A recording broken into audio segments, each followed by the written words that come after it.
బంగాళాఖాతంలో ఉపరితల ఆవర్తనం శనివారం పలు జిల్లాలకు వర్ష సూచన. బంగాళాఖాతంలో ఉపరితల ఆవర్తనం ద్రోణి ప్రభావంతో ఆంధ్రప్రదేశ్లో వర్షాలు కొనసాగుతున్నాయి. శనివారం రాయలసీమ, కోస్తాంధ్ర, ఉత్తరాంధ్ర జిల్లాల్లో వర్షాలు కురుస్తాయని విశాఖ తుఫాన్ హెచ్చరికల కేంద్రం అంచనా వేసింది. తీరం వెంబడి ఈదురుగాలు వీస్తాయని తెలిపింది. మరోవైపు శనివారం, ఆదివారాల్లో ఏపీలోని పలు చోట్ల తేలికపాటి నుంచి మోస్తరు వర్షాలు కురుస్తాయని, పిడుగులు పడే అవకాశం ఉందని వాతావరణ శాఖ సంస్థ హెచ్చరించింది. ప్రజలు అప్రమత్తంగా ఉండాలని సూచించింది. ఈ వీడియోని ఎక్కడ స్కిప్ చేయకుండా పూర్తి వరకు చూడండి. అలాగే ఈ వీడియో గాని మీకు నచ్చినట్లయితే మీ ఫ్యామిలీ మెంబర్స్‌కి, ఫ్రెండ్స్‌కి షేర్ చేయండి. వాళ్ళకి ఇన్ఫర్మేషన్ యూజ్ అవ్వచ్చు. అలాగే ఒక చిన్న లైక్ చేసి మా ఛానల్‌ని సపోర్ట్ చేయండి.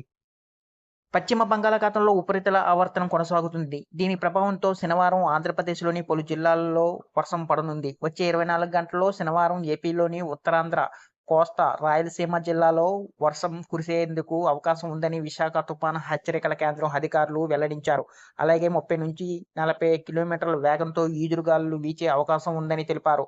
ఈ ఉపరితల ఆవర్తనం సముద్రం మట్టానికి 3.1 కిలోమీటర్లు ఎత్తులో కొనసాగుతున్నట్లు వెల్లడించారు. మరోవైపు ఉపరితల ఆవర్తనం ద్రోణి ప్రభావంతో ఏపీలో మరో 2 రోజుల పాటు పిడుగులతో కూడిన వర్షాలు కురుస్తాయని విపత్తుల నిర్వహణ సంస్థ సైతం హెచ్చరించింది. శనివారం, ఆదివారాల్లో ఉత్తరాంధ్ర, కోస్తా జిల్లాల్లో తేలికపాటి నుంచి మోస్తరు వర్షాలు కురిసే అవకాశం ఉందని అంచనా వేసింది. వర్షాలు నేపథ్యంలో రైతులు తమ పంటలను తడపకుండా భద్రపరుచుకోవాలని విపత్తుల నిర్వహణ సంస్థ ఎండీ ప్రగేట్ జోన్ సూచించారు. పిడుగులు పడే అవకాశం ఉన్న నేపథ్యంలో చెట్ల కింద ఉండొద్దని సూచించారు.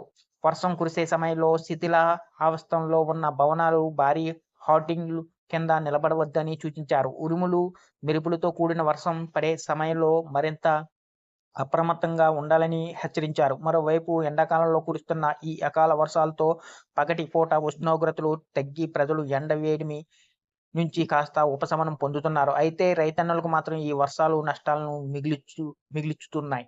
ఎండాకాలంలో కురుస్తున్న వడగండ్ల వానలతో అన్నదాతలు తీవ్రంగా నష్టపోతున్నారు. ఆరుగాలం కష్టపడి పండించిన పంట అకాల వర్షాల కారణంగా దెబ్బతింటుందని వాపోతున్నారు. ప్రభుత్వమే తమను ఆదుకోవాలని కోరుతున్నారు. మరోవైపు ఏపీలోని 6 జిల్లాల పరిధిలో ఉన్న మొత్తం 16 మండలాలపై ఈ వర్షాల ప్రభావం చూపినట్లు అధికారులు అంచనా వేస్తున్నారు.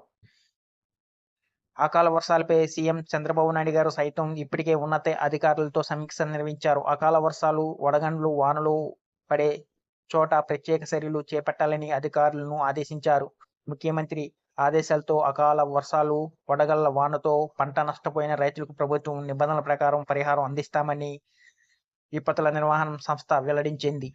ఈ వీడియో కానీ మీకు నచ్చినట్లయితే ఒక లైక్, సబ్స్క్రైబ్ చేయడం మాత్రం మర్చిపోకండి.